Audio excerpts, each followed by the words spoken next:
이제 오늘 함께 나눌 말씀 보도록 하겠습니다. 시편 139편 1절에서 24절까지의 말씀입니다. 시편 139편 1절에서 24절을 우리가 한 절씩 교독하고 마지막 두 절 23절 24절은 함께 읽도록 하겠습니다. 제가 먼저 읽도록 하겠습니다.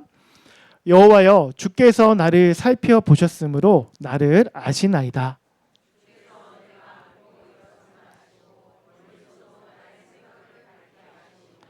나의 모든 길과 내가 눕는 것을 살펴보셨으므로 나의 모든 행위를 익히 아시오니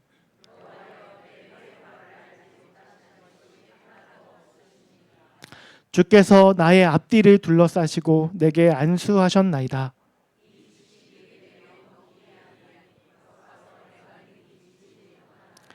내가 주의 영을 떠나 어디로 가며 주의 앞에서 어디로 피하리이까?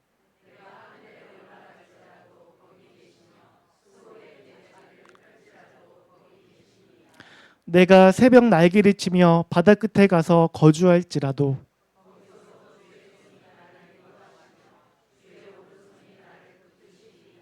내가 혹시 말하기를 흑암이 반드시 나를 덮고 나를 두른 빛은 밤이 되리라 할지라도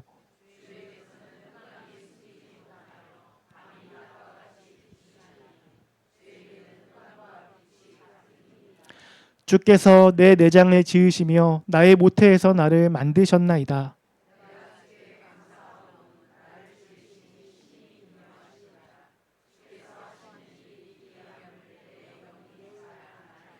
내가 은밀한 데서 지음을 받고 땅의 깊은 곳에서 기이하게 지음을 받은 때에 나의 형체가 주의 앞에 숨겨지지 못하였나이다.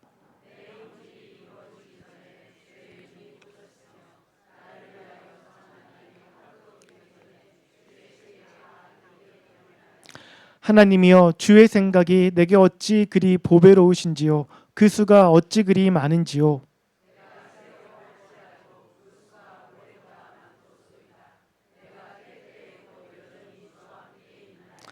하나님이여, 주께서 반드시 악인을 죽이시리이다.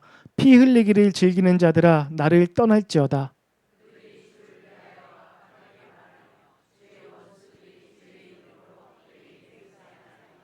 여호와여, 내가 주를 미워하는 자들을 미워하지 아니하오며 주를 치러 일어나는 자들을 미워하지 아니하나이까? 함께 읽겠습니다. 하나님이여, 나를 살피사 내 마음을 아시며 나를 시험하사 내 뜻을 아옵소서. 내게 무슨 악한 행위가 있나 보시고 나를 영원한 길로 인도하소서. 아멘. 우리가 시편을 볼 때에 그 각 시편에 담겨 있는 내용들을 통해서 이 시는 찬양시이다, 혹은 감사시이다, 이거는 탄원시이다 등등으로 분류하는 것을 들어보셨을 것입니다. 오늘 우리가 방금 읽었던 시편 139편은요. 그런데 그 어느 분류에도 딱 떨어지지 않는 독특한 특성을 가진 시편입니다. 이 시에는 우리가 이야기했던 여러 가지, 우리가 분류하는 여러 가지의 그 기준의 내용들이 다 담겨져 있습니다. 그래서 시편을 연구하는 학자들은 이 시를 어느 한 가지 형식으로 규정하는 것에 대해서 망설이고 어려워합니다. 다만 그럼에도 불구하고 학자들이 함께 입을 모아 이야기하는 것이 있다면 시편 이 139편이요. 시편의 마지막 모음집인 제5권에서 가장 아름답게 작성된 시라고 이야기할 때는 다 같이 동의를 하는 것 같습니다. 우리가 조금 전에 시편을 함께 교독하셨는데 좀 그 아름답다라는 느낌을 좀 받으셨을까요? 이 시편 139편은요. 하나님에 대한 깊이 있는 신학적 사색이 아름다운 시적 언어로 표현이 되어 있는 시입니다. 이 시의 표제어를 보게 되면 이 시의 저자가 누구로 되어 있습니까? 맞습니다. 다윗임을 우리가 알 수가 있는데요. 다윗이 이 시편을 기록할 때 어떤 상황이었을지를 우리가 한번 상상을 해봤으면 좋겠습니다. 물론 이 139편을 어느 한 가지 형식으로 분류할 수 없었던 것처럼 이 139편이 어느 시점에 기록되었는지 우리가 정확하게 알지 못합니다. 그런데 한번 상상을 해보는 겁니다. 이런 고백은 도대체 어떠한 순간에 할 수 있는 것일까? 왕궁에서 길었던 하루 일과를 다 마치고 드디어 마주한 조용한 휴식 시간에 또 하나님 앞에 고요하게 나아가서 그동안 자신의 삶을 돌아보면서 극적으로 자신의 삶을 또 인도해 주신 하나님을 떠올리며 이 시를 썼겠다 싶을 수도 있고요. 아니면 양을 치던 그 어린 날 시절에 광야에서 별이 가득한 하늘의 그 별들을 바라보며 창조주 하나님의 위대하심과 장엄하심에 압도되었던 그 경험들을 떠올리며 이 시를 썼을 수도 있을 것 같습니다. 어느 때 어떤 상황에서 이 시를 썼든지 간에 우리가 정확하게 알지는 못하지만 우리는 여기 시편 139편에 기록한 이 내용들을 통해서요, 다윗이 하나님을 어떤 분으로 고백하고 있었으며 또 그러한 하나님 앞에서 자신이 어떤 존재인지 인식하고 있었는지를 어떻게 깊이 묵상하며 살아가는 사람이었는지를 우리가 잘 알게 되는 것 같습니다. 우리는 다윗이라는 사람의 삶에 대해서 비교적 잘 알고 있습니다. 그가 왕이 되기 전부터 왕이 되어지는 과정, 그리고 왕이 된 이후부터 그의 아들 솔로몬에게 왕위를 물려줄 때까지 그의 전 인생에 대해서 성경의 그 어떤 인물보다도 우리는 그에 대해 친숙하게 알고 있습니다. 그래서요, 기도할 때에 하나님, 제가요 다윗 같은 삶을 살게 해주십시오, 이렇게 요청하는 이 성도분들을 많이 보게 되는데요. 사실 이 기도는 그렇게 쉽게 할 수 있는 기도는 아니라고 생각을 합니다. 물론 그렇게 기도하는 분들이 다 쉽고 가벼운 마음으로 그렇게 기도하는 건 아니겠지만 적지 않은 분들이 이 다윗의 머리에서 밝게 빛나는 왕관만을 보고서 그런 기도를 하지 않을까, 그런 노파심이 좀 있습니다. 다윗의 삶을 보면 그의 삶은 영광으로만 가득 채워져 있지 않았습니다. 다윗이 누린 영광만큼이나 다윗이 견뎌내야 했던 삶의 무게도 굉장히 어마어마했습니다. 오늘 우리가 읽었던 본문 중간에 나오는 표현을 빌려서 이야기를 해본다면 다윗은 하늘에도 올라가 봤고요, 스올에도 떨어져 봤습니다. 가장 높은 곳에 있다가 가장 밑바닥으로 떨어진 겁니다. 답답하고 한숨이 푹푹 쉬어지는 그런 정서적인 고통 정도 누렸던 것이 아니라 생명이 정말 바람 앞의 등불처럼 언제 꺼지고 언제 죽어도 이상하지 않을 그런 시간들까지 다윗은 보내야 했습니다. 이러한 지난한 세월들을 보내면서도 비록 완벽하진 않았지만 그럼에도 불구하고 충분히 하나님의 사람으로 살았다 평가를 받는 다윗입니다. 오늘 이 시편에는 다윗이 이렇게 살아갈 수 있었던 이유가 무엇이었을지를 우리로 생각해 보게 만드는 내용들이 담겨져 있습니다. 사랑하는 우리 성도 여러분, 오늘 저와 우리 성도분들의 삶은요, 어디쯤에 위치하고 있을까요?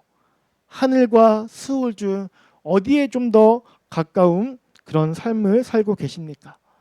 어떤 분은 그 어느 때보다 행복하고 기쁨이 넘치는 복된 시간을 보내고 있노라 그렇게 생각하는 분도 계실 거고요. 그와 반대로 여기저기 두드려 봐도 아무것도 열리지 않는 상황에 어찌할 바를 모르며 발만 동동 구르면서 살아있는 것 자체가 너무 후회스럽다, 그런 힘든 시간을 보내는 분도 계실 것 같습니다. 오늘 말씀은 그 어느 상황에 있든지 간에 우리 모두에게 반드시 필요한 말씀입니다. 왜냐하면 오늘 우리가 처한 이 상황, 오늘 우리가 느끼고 있는 그 감정이 우리의 영원한 최종적인 상황이라거나 감정이 아니기 때문입니다. 이것이 꼭 우리의 연약함, 우리의 죄 때문만은 아니고 하나님의 말씀을 받들며 살아가는 하나님의 백성이요, 하나님의 자녀인 이유로 우리에게 이 세상은 파도와 같고 그 파도로 인해 우리는 높아지기도 했다가 낮아지기도 하기 때문입니다. 그 어느 상황에 있다 하더라도 우리는 그러한 상황들에 주눅들거나 잡아먹히지 않고요, 파도를 다스리신 예수님의 제자다운 모습을 지켜가야 할 것입니다. 시편 139편의 내용을 통해서 그러한 삶을 지켜가기 위해 우리에게 필요한 지혜를 찾게 되는 이 시간이 되었으면 합니다. 본문을 자세히 살펴보기 전에 일단 이 시편 139편의 구조에 대해서 좀 말씀을 드리면요, 이게 총 24절로 되어 있는데요, 이게 6개의 절이 한 연으로 묶여져 있습니다. 그러니까 총 4연으로 이루어진 시라고 생각하면 되는 거죠. 그래서 1절에서 6절까지 1년은 하나님의 전지하심을 이야기하고요. 7절에서 12절로 된 2년은 하나님의 편재하심, 즉 하나님께서는 어디에서나 계신다는 것을 이야기합니다. 그리고 3년인 13절에서 18절은 하나님의 창조하심을 이야기하고 마지막 4년인 19절에서 24절은 하나님의 심판하심에 대해서 이야기를 합니다. 즉 하나님의 전지하심과 편지하심과 창조하심과 심판하심의 순서로 이 시의 내용들이 전개되고 있다는 것을 염두에 두면서 우리가 본문을 한번 살펴보도록 하겠습니다. 우리 같이 본문 1절을 한번 읽어볼까요? 본문 1절 함께 읽도록 하겠습니다. 여호와여 주께서 나를 살펴보셨으므로 나를 아시나이다. 아멘. 1절은 이 139편의 전체 주제문에 가깝습니다. 그래서 오늘 설교 주제 제목도 나를 아시는 하나님으로 정한 거예요. 이 시편 139편에는 7번 사용된 단어가 있는데 그것은 바로 알다에 해당하는 히브리어 야다입니다. 이 야다라는 단어는요, 구약 성경에서 매우 특별한 의미로 사용되는 단어입니다. 이 단어는 단순한 지식이 아니라 친밀한 관계를 기반으로 해서 깊은 알을 의미하는 것인데요. 이 야다가 쓰인 대표적인 본문이 바로 창세기입니다. 창세기에서 첫 번째 부부죠. 누구랑 누구죠? 아담과 하와. 아담과 하와가 동침한다는 그 표현을 이 야다라는 단어를 사용합니다. 아담이 그의 아내 하와와 친밀한 관계임을 표현할 때 이 단어가 사용된 겁니다. 즉 하나님께서 우리를 아신다라고 하는 것은 그가 계신 지극히 높은 곳에서 우리가 있는 지극히 낮은 곳에 있는 우리를 애둘러 보시거나 곁눈질로 보시거나 관망하시는 것이 아니고 우리 곁으로 찾아오셔서 가장 가까운 곳에서 가장 친밀한 관계를 맺어주시면서 우리의 모든 것을 알고 계신다라는 의미인 것입니다. 특별히 우리가 읽은 1절에서 살펴보셨으므로 라는 표현에 해당하는 히브리어가 하카르라는 단어인데요. 이것은 철저한 검증을 의미합니다. 단순하게 관찰하는 것이 아니라 깊이 파헤치고 조사하고 깊이 있게 탐구하는 모습을 떠올리시면 되는 거예요. 마치 고고학자가 유적지에 가서 유물을 발굴할 때 막 그 작은 붓을 가지고 계속 털잖아요. 한층 한층 그렇게 세밀하게 조사하는 것처럼 하나님께서는 그렇게 세심하고 세밀하게 우리들을 속속들이 들여다 보신다는 겁니다. 그런데 여러분, 사실 하나님 정도만 되면요, 그냥 딱 보면 대충 대충도 아니고 완벽하게 다 아실 거잖아요. 우리 사람만 하더라도요, 사람을 많이 이렇게 접하는 직업을 가지신 분들만 하더라도 사람을 많이 만나다 보면요, 대충 내 앞에 있는 사람이 어떤 사람인지 그랑 한 5분 정도 15분 정도 이야기 나누면요, 대충 다 스킨이 되지 않습니까? 그래서 그게 그 사람에 대한 완벽한 평가는 아니라 할지라도 꽤 정확도가 높잖아요. 그런데 우리 하나님이 굳이 하카를 철저하게 살피시는 이유는 무엇이겠습니까? 우리에 대한 당신의 판단이 못 믿어서 확인차 다시 살피시는 건 아닐 겁니다. 하나님은 두 눈 감고서도 우리가 어떤 사람인지 모조리 다 아실 텐데 그럼에도 불구하고 두 눈 크게 뜨셔서 우리를 살피시는 것은 우리를 사랑하시기 때문이지 않겠습니까? 하나님께서 우리를 살피심은 우리를 평가하고 판단하기 위해서가 아니라 우리를 사랑하기 때문에, 사랑하는 우리를 하나님은 주무시지도 않으신다는 표현에서 조금 더 나아가 어쩌면 그렇기 때문에 단 한 번도 감긴 적이 없으실 당신의 그 두 눈동자에 우리를 영원히 담으시고자 우리를 살피시는 것이죠. 하나님께서 어느 정도로 우리를 살피시느냐, 그게 2절에서 4절까지 나오는데요. 우리가 또 한번 같이 읽어보도록 하겠습니다.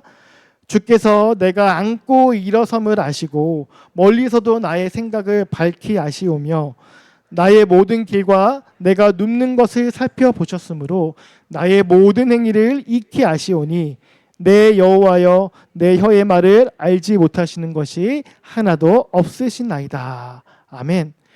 2절에서 이야기하는 앉고 일어섬은요, 한 개인이 가지는 모든 생활을 의미합니다. 여기서 앉고에 해당하는 히브리어가 야샤브라는 단어이고요, 일어섬에 해당하는 히브리어가 쿰이라는 단어입니다. 이 쿰은요, 신약에서도 등장을 해요. 마가복음 5장을 보면 예수님께서 회당장 야이로의 딸을 만나잖아요. 근데 그 딸이 어떤 상태였죠? 죽은 상태였습니다. 그 죽은 딸을 보고 뭐라고 말씀하시죠? 이게 해석하면 어린 소녀야 일어나라 이런 뜻이에요. 달리다 쿰입니다. 달리다 쿰. 여기서 달리다라는 거는 어린 소녀를 부르는 호칭이고요. 쿰이 일어나라는 뜻의 아람어입니다. 이 아람어랑 히브리어랑 비슷한 부분이 있는데 이 쿰이라는 단어도 이 같은 어근에서 파생된 단어라고 하더라고요. 안고 일어섬, 야샤브와 이 쿰은요.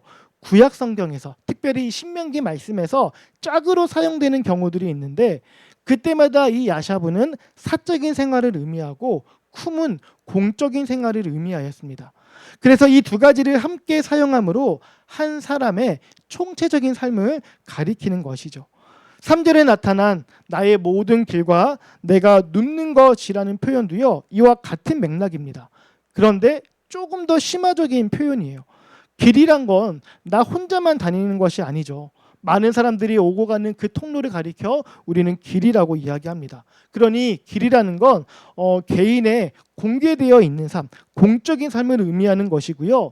여기서 눕는 것, 여기에 해당하는 히브리어가 라바라는 단어인데요. 이 라바라는 단어에는 성관계의 의미도 포함되어 있습니다. 레위기 말씀을 보면 짐승과 교접하지 말라는 말씀이 있는데 그때 교접이라는 이 단어를 라바라는 단어로 표현을 해요. 즉 라바라는 건 앞서 안고에 해당하는 야샤브보다 더 내밀한 개인의 삶을 지칭하고 있습니다. 개인이 가지는 가장 은밀한 모습까지도 하나님은요 다 지켜보신다는 것입니다. 그런데 우리를 향한 하나님의 관심은 그저 이렇게 드러나는 행위에만 그치지가 않습니다. 4절의 말씀을 직역하면요, 내가 혀로 말을 하지 않아도 여호와 하나님은 모든 것을 알고 계신다. 이게 직역한 의미입니다. 즉 우리 하나님은 사람이 무슨 말을 하기도 전에 그가 무엇을 말할지도 이미 다 알고 계신다는 겁니다. 우리도 친한 관계에서 내가 어떤 말을 하면 상대방이 이렇게 대답을 하겠거니 우리가 이런 거 대충 생각하고 짐작을 할 수가 있잖아요. 그렇지만 그것도 내 말에 대한 상대방의 반응을 유추하는 것뿐이지 아무 말도 없는 상대가 갑자기 무슨 말을 하게 될지 거기까지는 우리가 할 수 있는 영역이 아닌 것입니다. 관계의 친밀함을 뛰어넘는 영역이에요. 곧 여기에서 해당하는 이것이 의미하는 것은 하나님의 전지하심을 이야기하는 겁니다. 하나님은 우리를 사랑하시는 분이시지만 잊지 말라는 거죠. 그분은 전지하신 여호와 하나님이라는 것을요. 2절 말씀 가운데서도 멀리서도 나의 생각을 밝게 하신다 이야기를 했는데요.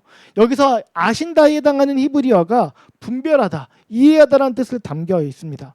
이것은 어떤 상황에 대해서 즉각적으로 인지하는 정도가 아니라 그것의 본질과 그것의 의도를 정확하게 꿰뚫어 알고 있다라는 그런 의미를 가지고 있어요.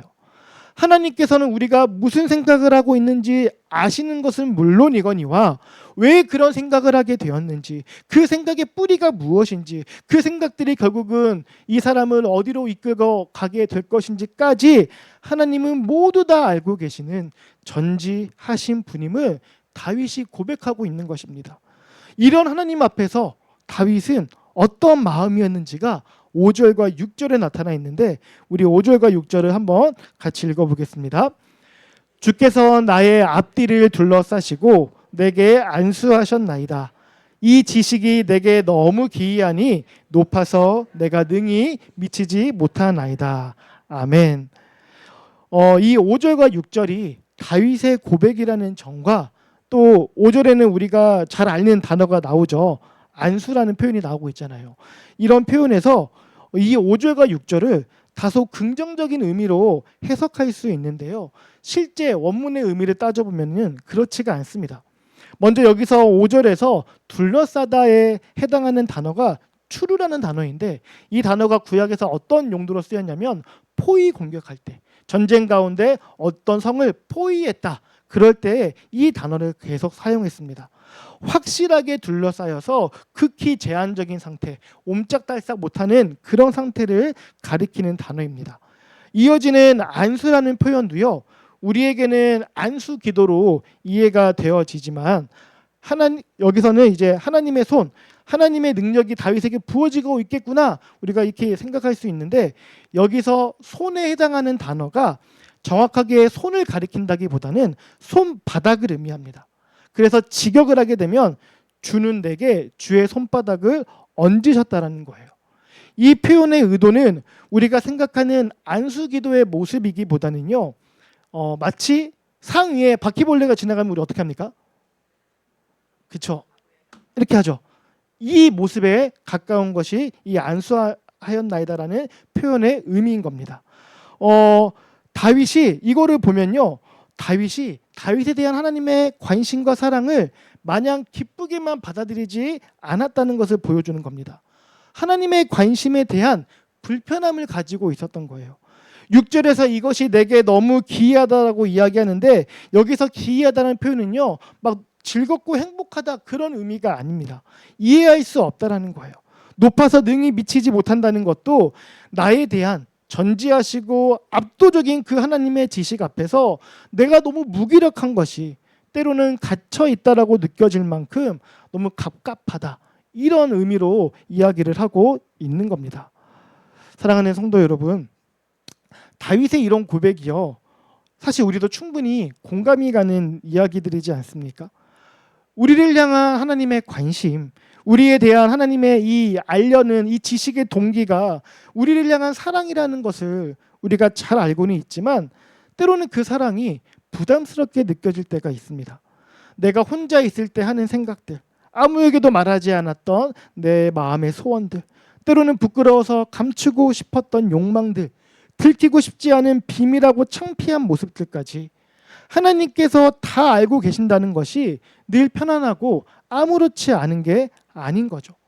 그냥 아무도 못 봤으니, 내가 누구에게도 말하지 않았으니, 들키지도 않았으니 그냥 아예 없던 일처럼 넘어갔을 수도 있는 것들을 하나님은 다 알고 계신다라고 생각을 하니까 다 까발려진 것 같아서 마음이 개운치가 않은 것입니다. 그런 상황에서 우리가 보이게 되는 반응이란 건 어떤 것일까요? 그것은 바로 하나님으로부터 은연중에 도망치고자 하는 것입니다. 우리를 가두시고 포위하는 것 같은 하나님의 손바닥으로부터 벗어나려고 하는 거예요. 우리가 보이고 싶지 않은 부분까지 꿰뚫어 보시는 하나님의 시선이 불편하게 느껴질 때, 우리는 다윗처럼 이 지식이 내게 너무 기이하니, 너무 높아서 내가 능히 미치지 못하나이다 탄식하면서 힘들어하게 됩니다. 도망치고 싶은 마음을 가지게 돼요. 이러한 다윗과 우리의 고백이 현실에서 어떻게 나타나는지를 잘 보여주는 한 가지 예가 성경에 나오는데요. 어떤 선지자가 있을까요? 바로 요나 선지자입니다. 하나님께서 요나에게 어디로 가라고 말씀하셨습니까? 그렇죠. 아스르의 수도인 니느웨로 가서 회개의 메시지를 전하라고 명령하셨습니다. 그런데 요나는 하나님의 명령을 듣자마자 어떻게 했습니까? 그렇죠. 정반대 방향인 다시스로 도망치기 위해서 배를 탔습니다. 여러분, 요나가 왜 도망쳤겠습니까? 자신에게 맡겨진 사명이 너무 무겁고 감당하기 좀 부담스러워서 그렇게 도망친 것이겠습니까? 그렇지가 않죠. 요나는 니느웨 사람들이 회개하여서 구원받는 것을 원하지 않았습니다. 그는 오히려 그들이 심판받아 멸망하기를 기대했던 사람입니다. 그런데 하나님이 이스라엘의 잔인한 적대국에까지 자비를 베풀려 하시는 그것이 너무 못마땅하고 불편했던 겁니다. 요나는 하나님의 뜻과 계획을 이해할 수 없었고, 자신이 생각하는 정의와 하나님의 그 자비하신 성품 사이의 간극에서 불편함을 느꼈습니다. 하나님께서 자신의 마음속 깊은 불만과 니느웨를 향한 증오까지도 다 알고 계신다는 그 사실이 요나에게는 어쩌면 포위당한 것 같은 답답한 것으로 다가왔을 수도 있습니다. 마치 하나님이 손으로 자신을 손바닥으로 누르고 계신 것처럼 말이죠. 그래서 그는 그 소나기에서 벗어나기 위해 하나님의 지식과 관심으로부터 멀어지기 위해 발버둥 치면서 다시스로 도망쳤던 겁니다. 이런 순간이 우리의 신앙생활에서도 충분히 발견될 수가 있다는 겁니다. 그때의 우리가 이제는 이 연에 기록된 내용들을 마주하게 될 텐데요. 우리 7절의 말씀을 한번 같이 읽어보도록 하겠습니다. 내가 주의 영을 떠나 어디로 가며 주의 앞에서 어디로 피하리이까. 아멘. 이 7절은요. 수사학적 질문입니다. 수사학적 질문이란 어떤 답변을 요구하는 질문으로 던지는 질문이 아니라 어떤 특정한 내용을 강조하거나 설득하거나 감정 표현을 위해서 사용하는 질문입니다. 즉 질문의 형태를 띠고는 있지만 사실상 그 답변이 질문 자체에 담겨 있거나 답변할 필요도 없이 너무 뻔한 질문, 그럴 때 질문을 할 때에 이런 수사학적 질문을 사용을 하게 되는 것입니다. 그렇다면 이 7절 질문에 담긴 의도는 무엇이겠습니까? 주님의 손바닥에서 벗어날 수 있는 위치가 세상 어디에 있는지 정말 궁금하고 찾기 위해서 던지는 질문이 아니라 전지하신 하나님의 임재를 피해서 도망칠 수 있는 곳이란 이 세상 어디에도 없다라는 것을 선언하기 위해서 이 질문을 사용했다라는 것입니다. 내가 하나님의 영을 떠나 그 어디로도 갈 수 없고 그분 앞에서는 숨을 곳이 그 어디에도 존재하지 않습니다. 이렇게 선언함으로 하나님은 무소부재하시다. 곧 어디에도 있지 않은 곳이 없는 어디에나 계신 분임을 이야기하고 있는 겁니다. 8절을 이어서 보면요. 앞에서 사용되었던 표현인 안고 일어섬, 나의 모든 길과 내가 눕는 것, 이런 표현들처럼 하늘과 스올이라는 표현을 통해 이 하나님의 편지하심을 표현해주고 있습니다. 하나님은 가장 높은 곳에서도 계시고요, 가장 낮은 곳에도 계십니다. 이 본문이 말하려는 것과는 조금 거리가 있을 수 있는데 제가 질문을 한 가지 던질게요.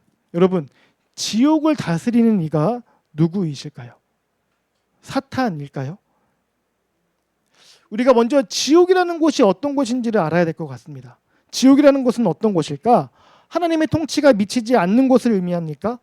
하나님의 통치가 미치지 않는 곳이 이 우주 가운데 존재할 수가 있습니까? 그렇지가 않은 것이죠.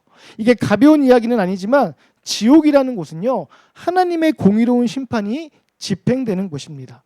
따라서 그곳 역시 하나님이 통치하시는 곳이에요.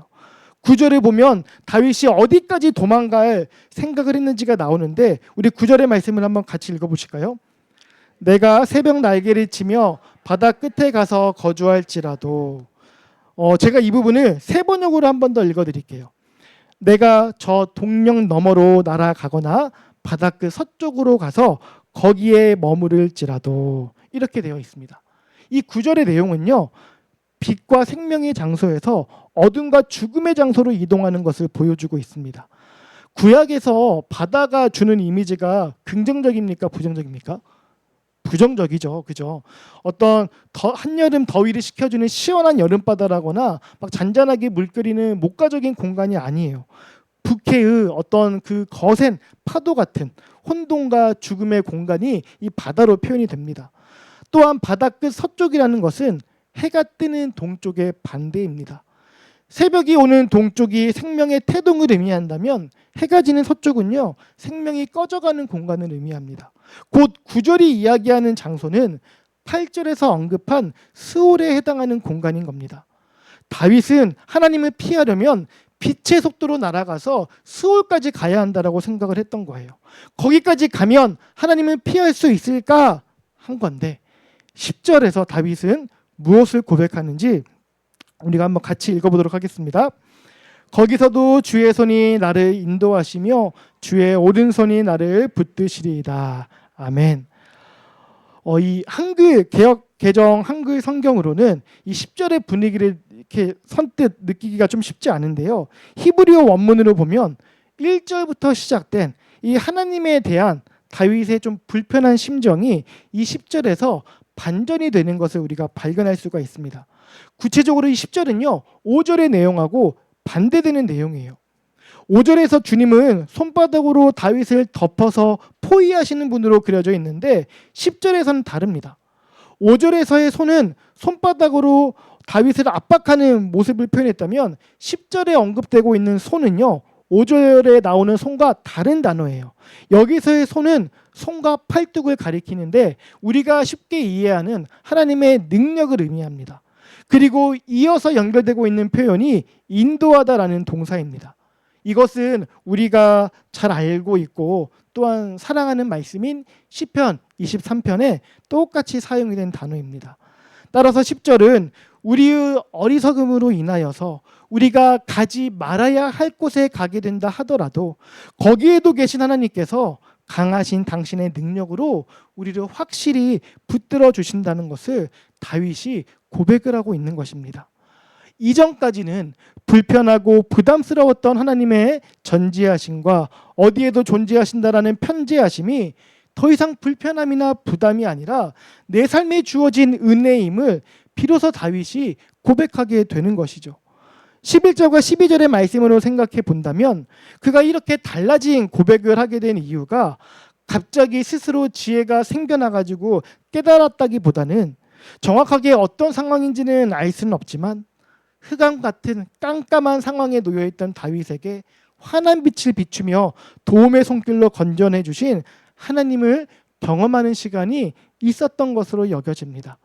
주님 앞에서는 어둠도 어둠이 아니며 밤도 대낮처럼 밝고 주님 앞에서는 어둠과 빛이 다 똑같다는 이런 이야기는 단순한 지식으로 고백할 수 있는 수준이 아니기 때문입니다. 압도적이고 완전한 은혜를 경험한 자만이 올려드릴 수 있는 믿음과 신뢰의 고백인 것입니다. 따라서 이제 이 사면부터는 시의 분위기가 사뭇 달라지게 됩니다. 다윗에게 불편함과 부담감으로 느껴졌던 하나님의 전지하심과 그 편지하심이 이제는 다윗이 하나님을 경외하는 이유로 바뀌게 된 것입니다. 특별히 사면은 하나님께서 우리의 모든 것을 아시고 우리와 모든 곳에서 함께 하여 주시는 이유로 하나님께서 우리를 만들어 주셨기 때문이라고 이야기를 합니다. 13절과 14절의 말씀은요, 하나님께서 우리를 만드실 때 대충 아무렇게나 만드신 것이지 않고 마치 옷감을 짜는 것처럼 섬세한 공정을 따라서 심혈을 기울여 작품처럼 우리를 만드셨다라고 이야기합니다. 여러분, 이게 실제로도 그렇죠. 인간의 몸을 작은 우주라고 표현하는 거 들어보신 적이 있으실 것입니다. 인간의 내부 구조를 살펴다 보면은 우리가 애들이 가지고 노는 장난감 레고 있잖아요. 레고 블럭처럼 단순하게 조립된 것이 아니라 굉장히 복잡하면서도 정교하고 또 그 기관들이 서로 유기적으로 조화를 이루며 기능하는 것을 우리가 보게 되는데, 이것이 마치 광활한 우주가 일련의 법칙에 따라 움직이는 것처럼 보인다라는 것입니다. 거대한 우주의 섭리가 한 사람의 몸속에서 동일하게 발견이 되는 것입니다. 우주를 만드신 하나님께서 우주를 만드시는 그러한 정성으로 우리도 그렇게 한 사람 한 사람을 지극과 정성으로 만들어 주셨다라는 것입니다. 다윗은 오늘 우리처럼 신체 구조의 신비나 우주에 작동하는 원리들을 알고 있지 못했을 텐데도 이러한 고백을 했습니다. 그가 얼마나 깊이 있게 하나님과 또 인간에 대해 사유하고 성찰하였는지를 짐작해 볼 수가 있는 대목입니다. 우리가 참 도전을 받을 만한 대목인 것 같아요. 하나님은 우리가 삶 속에서 경험적으로 알아가는 것만큼이나 우리에게 허락해 주신 이성과 지성으로 하나님을 사유하고 알아가려는 노력들도 우리가 부지런히 힘을 써야 한다는 것을 여기서 또 발견하게 됩니다. 아마 요즘 요한계시록 말씀 묵상하면서 이것에 대한 필요성을 많이 느끼셨을 것 같아요. 말씀에 대해서 우리가 조금 더 열정을 가지고 바르게 알려는 그런 노력을 가지고 있었다면 요한계시록에 대해서 그렇게 오랜 시간 좀 과도한 두려움이나 멀리하는 그런 일들은 있지 않았을 것 같은데, 우리가 좀 그런 거에 대해서 반성하게 되는 시간이었던 것 같습니다. 우리가 우리에게 주어진 모든 것들로 하나님을 알아감으로 진리가 우리에게 주는 자유함을 풍성하게 누리게 되기를 소망합니다. 마지막 사연은요, 이 시편 전체의 결론에 해당이 됩니다. 지금까지는 하나님과 시인 두 사람만 이 시 가운데 등장을 했는데 19절에서는 새로운 존재가 언급이 되기 시작합니다. 우리 19절을 한번 같이 읽어보도록 하겠습니다. 하나님이여, 주께서 반드시 악인을 죽이시리이다. 피 흘리기를 즐기는 자들아, 나를 떠날지어다. 아멘. 3년에서 창조주 하나님에 대한 감사를 고백한 시인이 이제는 갑자기 뜬금없이 악인을 언급하고 있습니다. 하나님과의 관계가 회복된 시인, 하나님과의 관계가 회복된 다윗이 악인을 언급함으로써 앞서 1년과 2년에서 하나님의 전지하심과 또 편지하심을 불편하게 여긴 이유가 이 악인 때문이지 않았을까 생각해 보게 만들게 있습니다. 여러분, 사실 우리의 신앙생활 가운데 위기가 찾아올 때를 잘 생각해 보면요, 정작 하나님께서 우리에게 직접적으로 잘못하신 건 하나도 없습니다. 그런데 삶 속에서 하나님의 부재를 느끼게 만드는 일들을 계속해서 우리가 경험하게 되는데, 그게 어떤 거냐면 자격이 없는 사람들이 높은 자리에 올라가고 불의한 자들이 더 많은 것을 소유함으로 정직하고 성실하게 그리고 거룩한 것을 추구하며 살아오는 사람들을 비웃는 일들이 계속해서 발생하더라는 거죠. 하나님이 전지하시고 편지하신데 어떻게 우리에게 이런 상황들이 생길 수 있느냐를 생각하면서 하나님을 원망하며 하나님과의 관계가 소원해지게 되는 것입니다. 정작 우리를 괴롭히며 힘들게 하는 것은 공중의 권세 잡은 자와 그의 노예로 살아가는 사람들 때문인 것인데, 우리는 그들에게 대항하지 않아요. 왜냐하면 그들과 맞서면요, 나에게 실질적인 피해가 온다라는 것을 너무나도 잘 알고 있기 때문입니다. 그들은 잔인하고 그들은 자비롭지 않기 때문에 우리에게 맹렬하게 달려드는데 반해 우리 하나님은 어떤 분이십니까? 우리가 달려들어도 똑같이 달려들지 않으시는 아주 안전하고 만만해 보이기 때문에 우리가 그렇게 하나님께 원망을 하는 거예요. 그러니 종로에서 뺨 맞은 거 한강에서 화풀이 한다고 M1 하나님께만 온갖 볼멘세리를 내는 것입니다. 그렇게 하나님과의 거리가 멀어지고 관계가 소원해짐으로 우리가 얻을 수 있는 유익이란 것이 무엇이 있겠습니까? 하나님께서 우리 달래준다고 정당하지 않은 우리의 찡찡거림을 받아주시는 분이겠습니까? 하나님은 그런 분이 아니시죠. 하나님은 우리를 그렇게 버릇나쁘게 양육하지 않으세요. 대신 하나님은요, 기다려주십니다. 세상에 구원이 없음을, 세상에서는, 하나님을 떠난 이 세상에서는 참된 평안과 위안을 얻을 수 없다라는 것을 충분히 경험할 수 있도록 기다려주십니다. 단 이후에 우리가 돌아갈 때에는 탕자의 비유에 나오는 아버지처럼 멀리서 다가오는 우리들을 한눈에 알아보시고 금세 달려와 안아주시는 분이 바로 우리 하나님 아버지시라는 겁니다. 그러니 이 사랑을 경험한 자들은 무엇을 구하게 되겠습니까? 하나님과 나와의 관계를 이간질하고 멀어지게 만든 원흉인 악인들에 대해서 심판을 구하게 되는 것입니다. 하나님 아버지, 악인들을 벌하여 주시옵소서. 뿐만이 아니라 나 역시 그 악인의 길을 걸어가지 않도록 나의 걸음을 지켜 주시옵소서. 이렇게 구하게 되는 것이죠. 19절 마지막을 보면 피 흘리기를 즐기는 자들아 나를 떠날지어다 이렇게 되어 있는데요.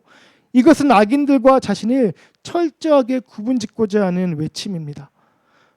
우리가 우리의 삶에서 이것을 끊임없이 아무리 큰 소리로 외친다 하더라도 하나님의 나라가 완전히 이 땅에 임하기 전까지는 악인들은요, 피 흘리기를 좋아하는 이 사람들은요, 우리 곁을 끊임없이 맴돌 것입니다. 끊임없이 그들과 같은 행동을 하고 같은 목소리를 내고 같은 생각을 하도록 우리를 향해 때론 협박하고 때론 회유할 것입니다. 우리의 삶을 끊임없이 압박하면서 우리가 쫓고 추구하는 바를 비웃으면서 주님을 향하는 우리의 믿음과 사랑을 조롱할 것입니다. 여러분, 이런 삶이 참 고되고 지치고 괴로운 삶입니다. 그런데요, 여러분, 그 고난의 깊이가 저와 우리 성도분들이 가지고 있는 믿음의 깊이임을 기억하시기를 축복합니다. 성경에서 믿음의 사람들에게 가해졌던 세상의 핍박들을 생각해 보세요. 그들이 우리에게 칭송받는 크기만큼 그들은 세상으로부터 공격당했습니다.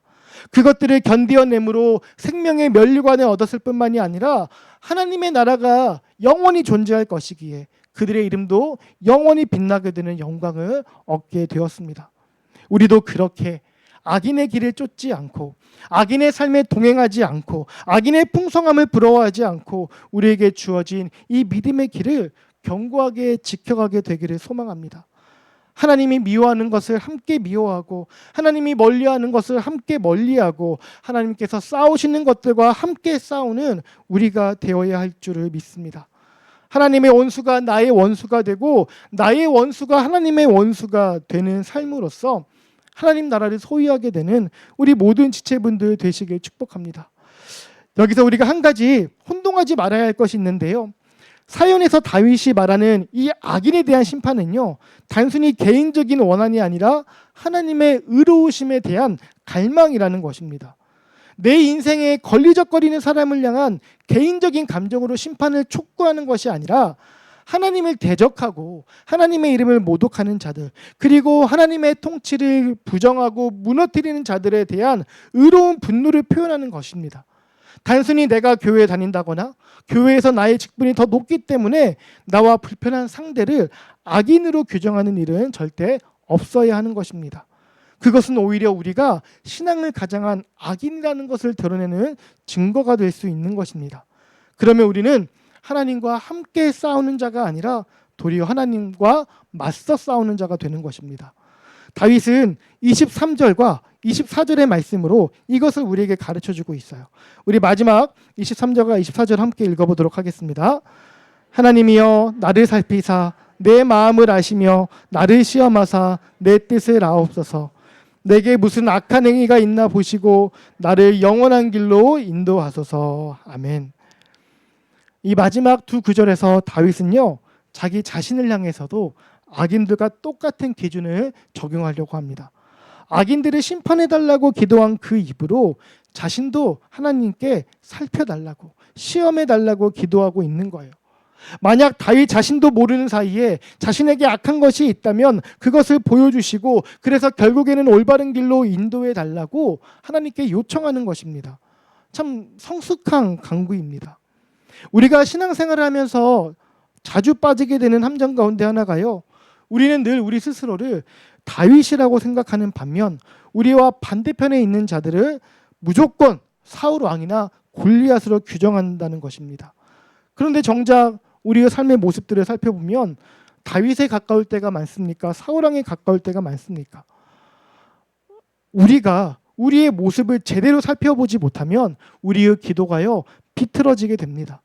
정확히 진단을 해야 환자가 병이 고침을 받을 수가 있는 것입니다. 나라는 사람이 무조건적인 신뢰의 대상이지 않고 나 역시 똑같이 점검의 대상이라는 것을 기억하므로 우리의 신앙생활을 더욱 안전하게 지켜가는 저와 우리 성도분들 되기를 소망합니다. 마지막으로 다윗은 나를 영원한 길로 인도해달라고 간구하며 시를 끝맺고 있습니다. 영원한 길은 어떤 길이겠습니까? 구원의 길이요 생명의 길입니다. 이 길은 내 힘으로, 내 지혜로 나 혼자서 갈 수 있는 길이 절대 아닙니다. 이 영원한 길 앞에 우리는 오히려 소경이나 다름이 없습니다. 따라서 영원한 길로 인도해달라는 다윗의 간구는 이 길 앞에 한없이 무력한 자신이기 때문에 하나님께서 나를 온전히 붙들어 주시기를 바란다는 겸손한 고백입니다.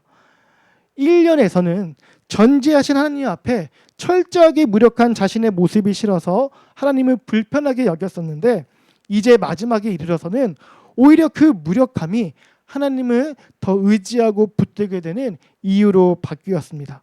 이것을 보게 되면 참된 믿음의 삶이라는 것이 내가 얼마나 강한지를 확인하는 삶이 아니라 내가 얼마나 무력한지를 깨달아서 하나님을 더욱 의지하고 붙드는 삶이라는 것을 다시금 보게 되는 것 같습니다. 약함을 자랑함으로 주님을 의지하는 우리 공동체가 되었으면 합니다. 사랑하는 성도 여러분, 지금 우리가 처해 있는 상황이 어떠하든지 간에요, 하나님께서는 우리의 모든 상황들을 속속들이 다 알고 계십니다. 그래서 늘 함께 하시며 우리를 창조하셨던 그 순간처럼 지금도 변함없이 우리의 인생을 정교하게 작품으로 만들어가고 계십니다. 그럼으로써 마지막 때에 우리에게 약속하신 그 구원을요 완성하실 것입니다. 그런데 참 어리석게도 참을성 없는 우리의 생각과 판단이 하나님을 오해하고 때론 불편하게 여기고 부담스럽게 여기며 하나님을 멀리함으로 우리의 구원을 늦추고 있습니다. 물론 정확히 이야기하면 늦춰지지 않습니다. 우리의 어리석음이 구원의 시간에 영향을 주지 못할 만큼 정도가 크지 않아서가 아니라 이러한 우리의 참을성 없는 모습까지도 하나님은 다 알고 계시기 때문입니다. 그것까지 다 헤아려 주심으로 우리를 향한 구원의 계획을 정확하게 이뤄가고 계시는 하나님이십니다. 오늘 말씀은 이러하신 하나님에 대해 우리가 깊은 신뢰를 가질 것을 권면하고 있습니다. 모든 것을 아시고 모든 곳에 계시며 모든 것을 있게도 하시고 없게도 하시는 창조주 하나님 앞에 자신의 삶을 늘 점검하면서 살 것을 우리에게 다윗은 요구하고 있습니다. 세상이 파도처럼 우리를 휘몰아치더라도 우리에 대한 완벽한 계획을 가지고 성취해 가시는 하나님을 신뢰할 때에 비록 이 세상에서 우리의 위치는 달라질 수 있겠지만 우리가 설교 때 들었던 것처럼 하나님의 백성된 우리의 신분은 변함이 없을 것입니다.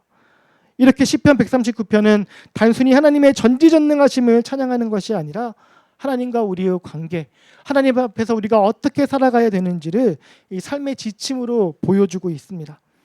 하나님께서 우리의 모든 것을 알고 계시고 어디에나 계시고 우리를 특별한 목적을 가지고 창조하셨다면 우리는 그런 하나님께 전적으로 의존하며 그분의 뜻에 따라 살아가는 것이 가장 지혜로운 삶이라고 가르쳐주고 있으니 이 지혜를 따라서 늘 살아가게 되는 우리 모든 성도분들 되시기를 축복합니다.